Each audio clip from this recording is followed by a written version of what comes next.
Hello, everyone. Welcome to Wealthy Life, a channel for your personal growth, awakening, and financial wisdom. Have you ever caught yourself thinking, I didn't do anything today, I'm useless? Or felt ashamed during a break, as if your worth dissolved the moment you stopped producing? Where did this belief come from, that our value is defined by our output? The truth is, many of us live under the invisible pressure that unless we're grinding, hustling, or contributing economically, we don't deserve to feel proud of ourselves. But is that really true? Why do we equate work with worth? Let's dig deeper. This isn't just a modern issue. It has historical and psychological roots. 1. Childhood conditioning. From childhood, most of us were only praised when we achieved something.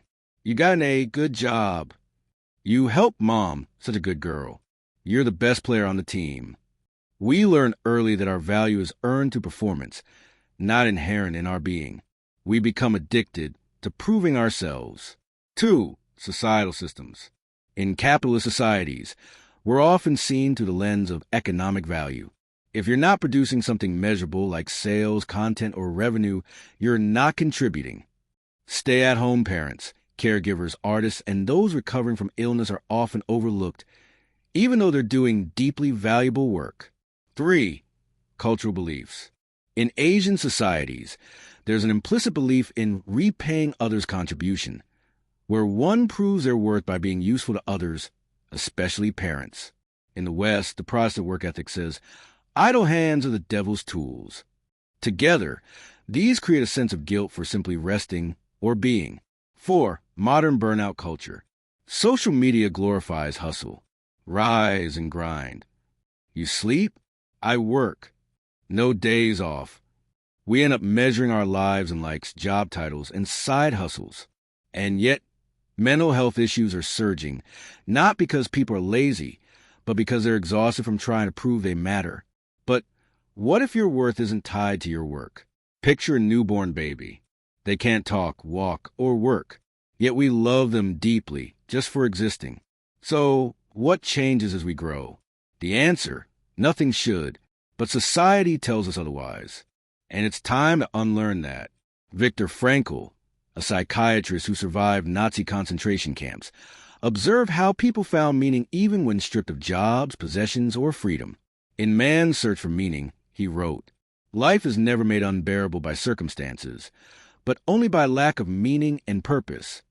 In the camps, those who survived were not necessarily the strongest, but the ones who still believed their life had meaning through love, hope, and spiritual strength. Their value came not for what they could do, but why they lived. In Good Will Hunting was a janitor with genius-level intellect. He hides his brilliance because he believes he's unworthy, just a nobody. But through therapy, he learns that his value isn't defined by status, work, or trauma. It lies in his heart, his capacity to love and be loved. It's a powerful reminder. We often bury our worth under titles and fear, but it's always there. What is the danger of tying worth to work? When we tie our worth to productivity, we fear failure because it means we're worth less. We can't rest because stillness feels like failure. We burn out, try to meet impossible standards. We lose ourselves when jobs end, businesses fail, or we become ill. It becomes a trap. We work to feel worthy, and when we stop, we feel worthless. So, what's the alternative? Here are 5 mindset shifts that can help you reclaim your value without needing a job to prove it. 1. Redefine productivity. What if healing was productive? What if rest was a revolutionary act? Taking care of yourself or a loved one, watching the sunset, or reading quietly. These things don't generate income, but they nourish your soul. Your time doesn't have to be billable to be meaningful. 2. Separate your role from your identity. You are not your job. You are not your follower count. You are not your resume. Jobs can end. Careers can shift. Identities based on roles will collapse when those roles change.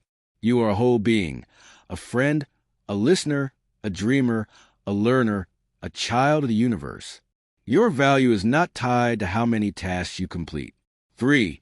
Honor rest as sacred. Rest is not a reward. It's a right.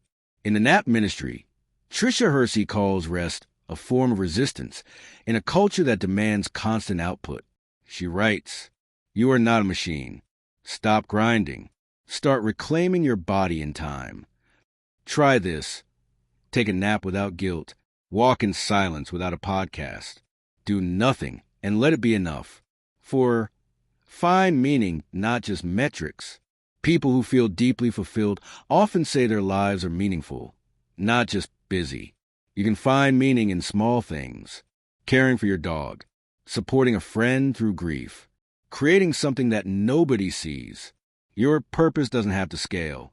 It only needs to matter to you. 5. Remember, value is inherent. Wayne Dyer once said, "You are not a human doing. You are a human being. You were born worthy. That hasn't changed. You don't need to earn your existence. You're here and that's enough." In Tao Te Ching, Laozi teaches, the way to do is to be. In Tao's philosophy, the concept of Wu Wei, effortless action, suggests that the greatest impact often comes from flow, not force, from being, not doing. Even in ancient wisdom, being present and whole was more valuable than striving endlessly. Now ask yourself, who am I without my job title?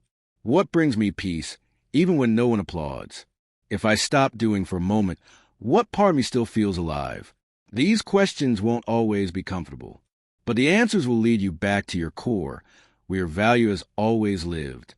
You matter even when you're still. You don't need to hustle for your worth. You don't need a paycheck to be lovable. You don't need to prove anything to exist.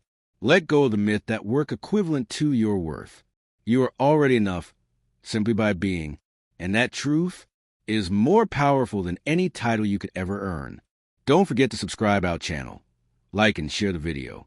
May you soon discover your true direction in life.